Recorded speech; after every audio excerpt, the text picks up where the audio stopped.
Hello every one, welcome back to Niha story. അപ്പോൾ ഇന്ന് ഞാൻ എൻ്റെ വീട്ടിലെ ചെറിയൊരു ഡേ മൈ ലൈഫായിട്ടാണ് കാണിക്കുന്നത്. എണീറ്റ് പാടെ തന്നെ ഞാൻ കിച്ചണിലേക്ക് പോയിട്ടോ. അപ്പോഴേക്കും അമ്മ ബ്രേക്ക്ഫാസ്റ്റൊക്കെ റെഡിയാക്കി വെച്ചിട്ടുണ്ട്.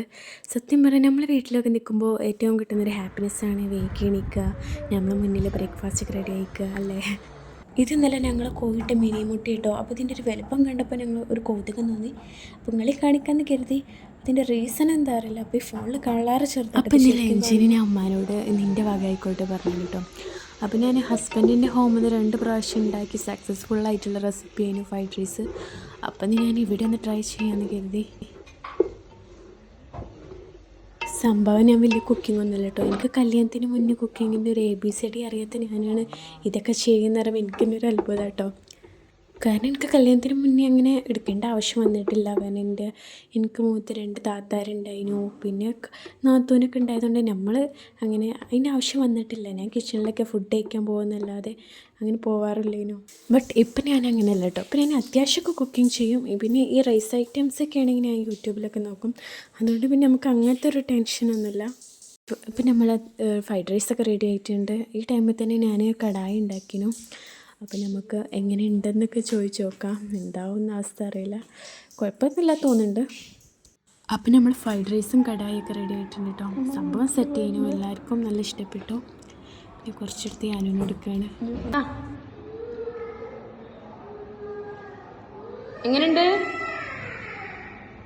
ഞാനോ അങ്ങനെ ഫുഡൊക്കെ കഴിച്ച് മയങ്ങി ഈവനിങ് ആയപ്പോഴത്തേനൊക്കെ താത്താൻ്റെ സ്പെഷ്യൽ കാറ്റ് പായസമൊക്കെ ഉണ്ടായിരുന്നു. നെക്സ്റ്റ് ഞങ്ങൾ കുട്ടികളൊക്കെ കൊണ്ടുവിട്ട് അടുത്തുള്ള പറമ്പിലേക്കാട്ടോ പോയത്. അപ്പോൾ ഇവിടുന്ന് സൺസെറ്റിൻ്റെയൊക്കെ വ്യൂ കണ്ടിരിക്കുക നല്ല രസമുണ്ടായിരുന്നു. ഇതിലൂടെ കുറച്ച് നടന്നാൽ പിന്നെ ഒരു വനം പോലെ കേട്ടോ. അവിടെ പിന്നെ ആരോ ഊഞ്ഞാലൊക്കെ കെട്ടിയിട്ടുണ്ടായിരുന്നു. അപ്പോൾ ഞാനും ആ സ്പോട്ടിലിരുന്നു. അവിടെ പിന്നെ വേറൊരു മരം ഉണ്ടായിരുന്നു, ചെറിയൊരു പാകത്തിനുള്ള മരം. അതിലപ്പോൾ വിഷമോളം ഓല ഒന്നിരുന്നു. ആദ്യം തെച്ചിപ്പായ എടുക്കണ കണ്ടപ്പോൾ പണ്ട് ഞങ്ങൾ തെച്ചിപ്പായത്തിനും ചുള്ളിക്കൊക്കെ വേണ്ടി ഇവിടേക്ക് വന്നതൊക്കെ ഒരു നൊസ്റ്റാൾജിയ അടിച്ചു. പണ്ടൊക്കെ ഞങ്ങളെ വീട്ടിൽ കസിൻ സിസ്റ്ററൊക്കെ വന്നാൽ ഞങ്ങൾ നേരെ ഇങ്ങോട്ടോ കൊണ്ടുള്ള.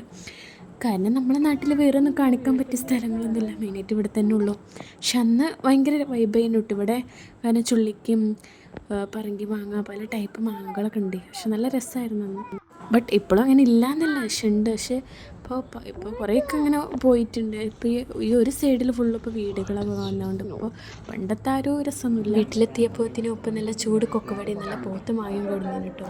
അങ്ങനെ നമ്മൾ കിട്ടിയ മാങ്ങയിലൊക്കെ ഡിസൈൻ ചെയ്ത് ഉഷാറാക്കി കേട്ടോ. ഇത് മാങ്ങ തന്നതിൻ്റെ ഒരു ക്യൂട്ട്നെസ് ആട്ടോ വാരി തരുന്നത്. അങ്ങനെ നൈറ്റ് എനിക്കെന്തോ ചോറൊന്നും തോന്നില്ല. അപ്പം ഞാൻ അപ്പം ഉണ്ടാക്കരുതി. അങ്ങനെ ഇതിൽ ഈ അപ്പം ചുടണതിൽ ഞാൻ വലിയൊരു എക്സ്പേർട്ടൊന്നുമല്ല. പിന്നെ ഇവിടെ ചില നാട്ടിൽ ഇതിന് സീതപ്പം അങ്ങനെയൊക്കെ പറയണ കേട്ടോ. നമ്മുടെ നാട്ടിലൊക്കെ എന്താ പറയുന്നത്, ഇത് നമ്മൾ പൂച്ച ഒന്നുമല്ല കേട്ടോ, അത് അപ്പുറത്തെ പൂച്ചയാണ്. പക്ഷെ നമ്മൾ പേരൊക്കെ ഇട്ടിട്ടുണ്ട്, സൂസി. അപ്പത്തിൻ്റെ പൊട്ട് അതിനൊക്കെ കൊടുത്തു. പിന്നെ അത്രക്കുള്ളൂ. അപ്പോൾ ഇന്നത്തെ ഡേ മൈ ലൈഫ് അവിടെ അവസാനിക്കുന്നു. അപ്പോൾ നെക്സ്റ്റ് ഇനിയും കാണാം കേട്ടോ. Okay, by.